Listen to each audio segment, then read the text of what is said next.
From Tampa Bay streaming news leader, this is ABC Action News. Hello, I'm James Tully. Greg D has a look at a potentially very rainy afternoon coming up. But first, here are your ABC Action News headlines. The Hernando County School District is the latest to put a mask requirement in place. Here's what we know about it. The district says it falls in line with the Parents' Bill of Rights, so it does not violate the governor's order banning mask mandates in schools. The mask requirement goes into effect Monday. It applies to students, staff, and visitors. The school board listened to hours of emotional comments last night, both for and against masks, before making their decision. And the Sarasota School District is changing which doctors are allowed to sign the mask opt-out forms for students. Sarasota only allows kids to opt out of wearing a face mask if they have a medical reason to do so. So starting today, the superintendent says only licensed medical doctors, licensed osteopathic physicians, and licensed nurse practitioners can sign the form.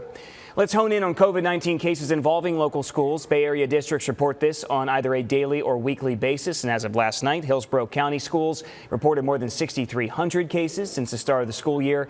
That's followed by Pasco with more than 3,500. The superintendent there said a few weeks ago their COVID-19 dashboard only reflects cases that have been confirmed with contact tracing. And he also says he can't hire nurses fast enough to do that contact tracing. Elsewhere, Pinellas, Polk, Sarasota, and Manatee County schools have also reported more than 1,000 cases since the start of the school year. In Pinellas, there are more than 2,000 since last week. And also last week, Manatee County schools put a new policy in place, temporarily closing down classrooms where at least 3 COVID cases have been confirmed and sending students home. Happening today, Hillsborough County commissioners expected to talk about the troubled local pool builder Olympus Pools. What they plan on doing, and ABC Action News consumer reporter Jackie Calloway, who's been following problems with the company for months now. Olympus Pools shut down in July after hundreds of complaints of unfinished work. Some families still waiting to get the pools they say they paid for. They have giant holes in their backyards instead. At least one commissioner in Hillsborough has received complaints about it. Commissioners could discuss waiving permit transfer fees for a new pool contractor to come in for those families.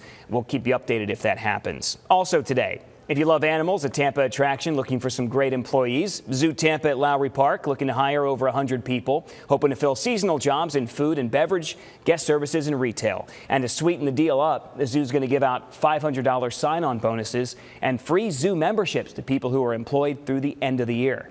The fair takes place at the zoo from 3 to 7. Make sure you bring copies of your resume and be prepared to interview directly with hiring managers.